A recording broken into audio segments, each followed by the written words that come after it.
Welcome to the Old Guy Bourbon channel. Why do we call it that? Because I'm an old guy and that's bourbon. And before we get started, please like, subscribe, share, comment, ring the notification bell. You know the drill. Help an old guy out. Today we're reviewing Buffalo Trace Kentucky Straight Bourbon. It's a 90 proof bourbon. It's distilled by Buffalo Trace Distilling Company, owned by Sazerac.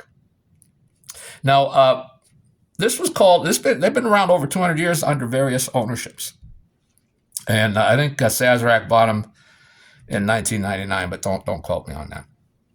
Now, the reason it's called Buffalo Trace is back in the day when we were settling America, well, not we, but our old forefathers, or five fathers, however many have, they would follow the buffalo's path. So these buffalo herds would go through the wilderness and they would leave paths and traces of the buffalo. So it's called Buffalo Trace. Because one of these paths led right to the Kentucky River where Buffalo Trace Distillery sits. Hence the name Buffalo Trace. So that's all the information I have on that. Let's get into the color here. Oh, and one other thing I wanted to mention before we get into... Boy, it looks more gold to me, but on camera it's looking more coppery. Before I get into that, though... let me show you something you might be aware of. You probably are aware, but for those of you who aren't, this is a synthetic cork. And you can see it's very smooth and also very, very tough, very durable, like it's hard. A natural cork,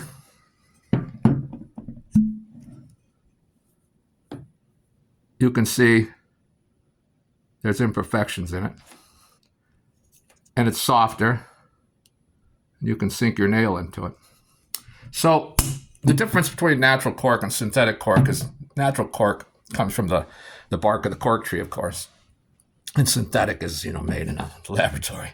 And synthetic's a little more expensive, but a lot of wineries and bourbon are going to synthetic corks because you don't get cork rot. And there's a thing called cork rot. It happens a lot more in wine than it happens in bourbon. But if you ever get a really bad bottle of bourbon, it's probably due to cork rot.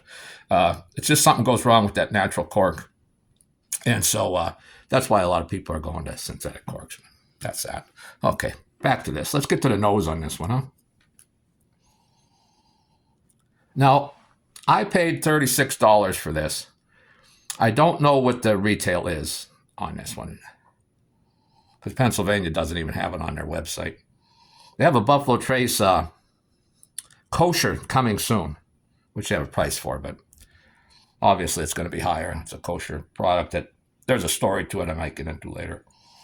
So it's a very light nose, but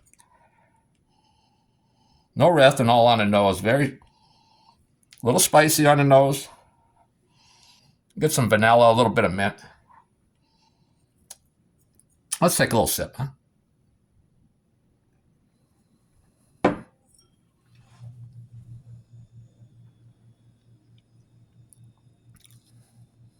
Well, first sip of the day, you always get a little alcohol hit, a little ethanol coming through that first sip. But, 90 proof, it's not overly alcoholic on that first sip. Right away, that sweetness comes through, some vanilla up front, settle into a little oak, and you can actually taste that corn. Very sweet corn sweetness there. Let's get back. Let's do a second nosing, see what we can pick up. And again, I said it's kind of a light nose, but very pleasant.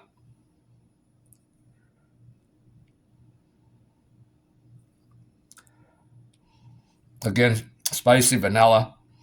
Getting a little mint. Some caramel. And a little orange peel. So very nice nose, but light. You do have to search around for it. But I paid $36 for this, so I'm not complaining. Let's take another sip of this.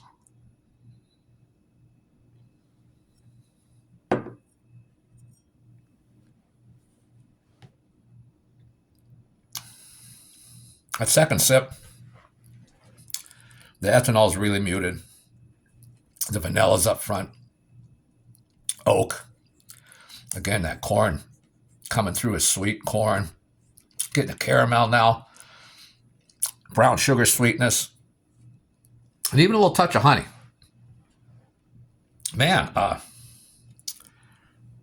I'm very happy with this. I paid $36 for it. And I will say right now, I'll pay $36 for this all day long in today's market.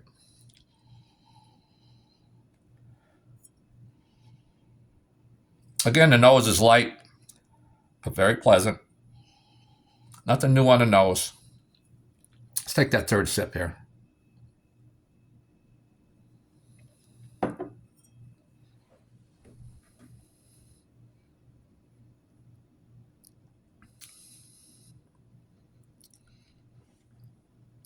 Now that oak's a little more forward, still not overpowering oak, but it's more recognizable right away, the oak.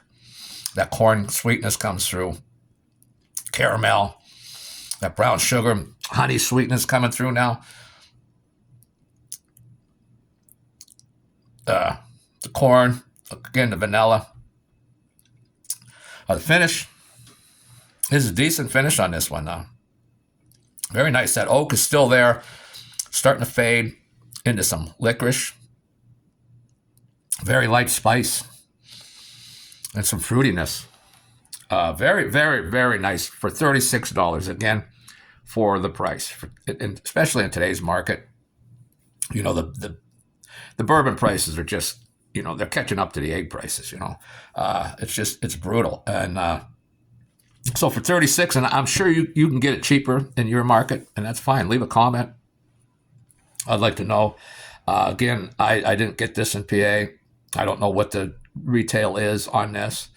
I probably could have looked it up. But I paid $36, and I would pay $36 again. And I only got the one bottle, but I'll probably pick up more, especially at $36. Very flavorful. This is why this one's so hard to find. Because, it used to be, I think, like $25 back in the day. And it just had, nice, pleasant nose, very good pellet, really nice finish. There's still some finish here. Really light spice still on my tongue. A little bit, I might get a little bit of orange there. It's fruity. I don't know, real citrusy, but maybe a little citrusy. So, yeah, that's why it's so hard to find. And if you might be in an area where you can pick it up readily, and if you can, by all means do. It's great for $36. I hope it becomes more available. It would be nice, Well, excuse me. That's all I have for today. If you made it this long, please like, subscribe, share. You know the deal. Leave a comment. Especially leave a comment on the corks, what you think about synthetic versus natural. Because I used to, years ago, I thought I just like natural things, I wanted natural corks. And I'd get a bourbon or a wine with a synthetic cork. And I thought, I wish this was a natural cork. But as time went on, I can see the positives of the synthetic cork. It's just not going to go bad. They don't crumble. You don't get that cork rot. But leave a comment because I know people still prefer natural corks. Well, thanks for sticking around this long, and I'll see you next time.